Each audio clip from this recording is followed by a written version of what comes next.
walk through the Labyrinth, but let's start with how Sure. you arrived at it, which is the story of Theodora. Yes. So the question that I had when I was reading the preface, and I guess this goes to how you write things, it was a question about why you realized you needed this. So my question, if you're taking a look at a historical figure like Theodora, and you say, I'm going to write, this was going to be a fictionalized version. I guess this was going to be fiction. It's it wasn't a historical documentary. It was a fiction of her, right? Right. Okay.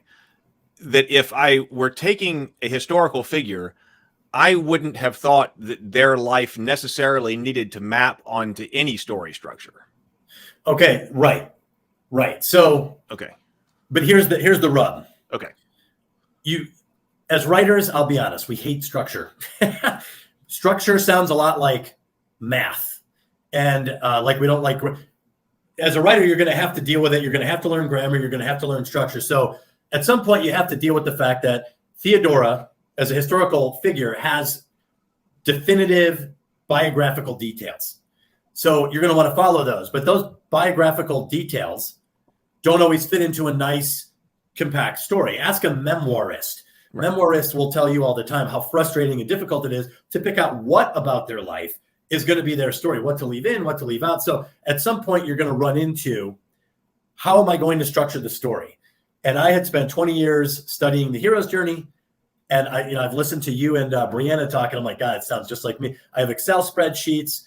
I have handwritten notes. I have index cards with stuff. I used to sit in the 80s, even before the hero's journey was really a thing. I used to sit in front of a TV with a VCR and hit pause and write down notes about stories, what worked and what didn't. And when I learned the hero's journey, I redid all that and tried to fit each movie into the hero's journey, similar to kind of the discussions that you and Brianna will have.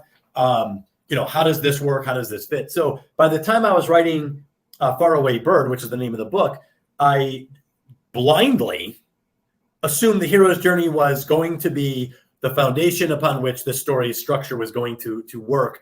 And, I mapped it out ahead of time, and, I thought I had it. But as I started writing, I ran into some major problems. And I'm talking the kind of problems that were so major that the hero's journey wasn't going to solve the story structure. And this was a devastating blow to me, because I had bet the farm on the hero's journey organizing the story for me. And no matter how I cut it, no matter how many ways I tried to massage the narrative, it wasn't going to work. And this bothered me. So I was like, well, what's the feminine version of the hero's journey? Simple enough. And I went out and I started researching, and I think you saw in the preface, this was not a simple solution. This opened a door where I found a million answers to this question. Mm-hmm. And none of them really gave me the clarity and simplicity and something that resonated. And I was like, oh yeah, this makes sense. This works as a feminine version of the hero's journey. So I decided to start over and just take a fresh look at movies. And the thing that triggered it was listening to a Great Courses, which is on like audible.com. Yeah. And it was a professor, Hannah B. Harvey, and she had a whole lecture on fairy tales. And she really went into this deep dive on Little Red Riding Hood and the meaning of it. And she was like, Little Red Riding Hood is a archetypal story about budding womanhood, hence the red color to the hood and cape. And it's about the choices a young heroine is going to make in her life. Is she, and it was actually suggesting promiscuity versus chastity.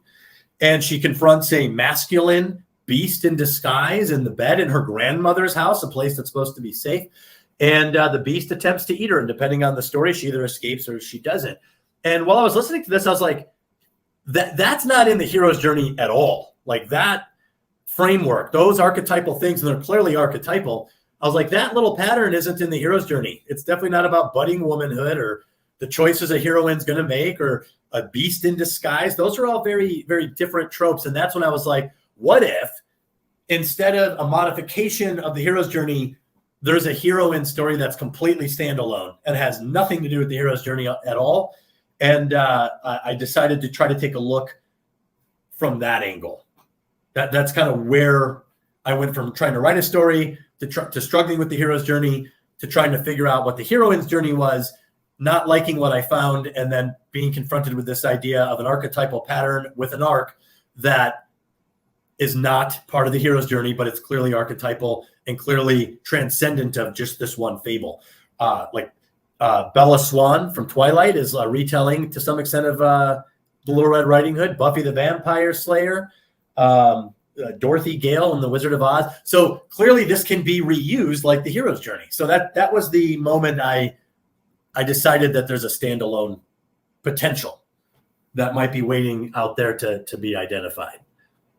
Okay, so you are also so this is fantastic, especially when I was looking at the website, and you've got different parts, which we can go over here in just a moment about what the Labyrinth journey is. But this is actually a structure to a story that you're outlining just the way people outline the hero's journey, but it's different to it. But you're also saying that this is actually already used in modern storytelling, like Bella Swan, Buffy the Vampire Slayer, but has not been explicitly recognized as such. That's what I'm saying. I didn't invent this.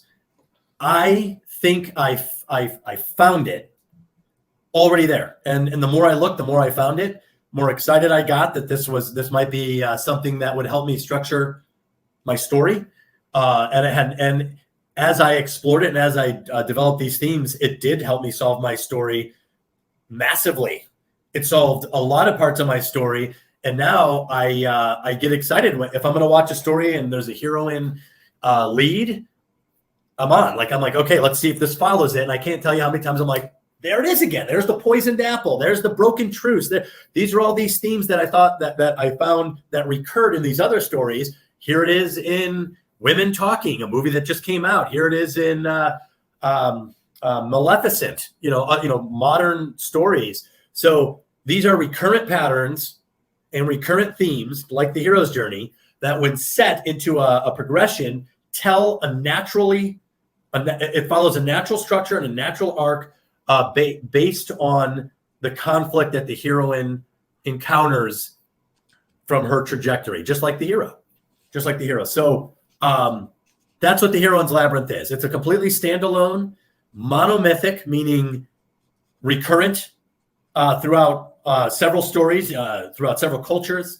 And it's a story structure that I think writers can use that should have immediate payoffs to some of your story problems. Things like the horror genre, which seems to be completely detached from the hero's journey, works perfectly with the Heroine's Labyrinth. Crime dramas, like there's a ton of things in memoirs that the hero's journey actually seems to be a better fit for. And that's really why I'm doing this. This is a book to help writers solve the problems that I ran into. So it's writer to writer is really the mentality and the focus I had when putting it together. Okay, so that's interesting that because I didn't have horror on those notes I had put together. So you would say that horror is subsumed under Heroine's Labyrinth. A ton of them. Okay. A ton of them follow the Heroine's Labyrinth beautifully, almost like it's a stripped down version of the Heroine's Labyrinth that really focuses on what I would call the masked minotaur, who's the villain of the story. So yeah, it's beautiful. And the crime drama, even the superhero genre, not the origin story, those tend to follow the hero's journey a lot, but a sustained comic run, or like a series on a streaming service, longer winded stories follow the Heroine's Labyrinth. Even Batman, believe it or not, follows the Heroine's Labyrinth. So now that I've identified it and I have it, it just solves so many frustrations that I have as a writer on where things fit and how I can relate to a story that I'm experiencing. And as a writer, now I can pull those out and I can be like, okay, when I'm writing my story, I can use that. I have all these examples that I could fall back on. It really helps me structure my story and my thinking and gives me some direction in like what might be next in the story. It helps with that. It's like benchmarks.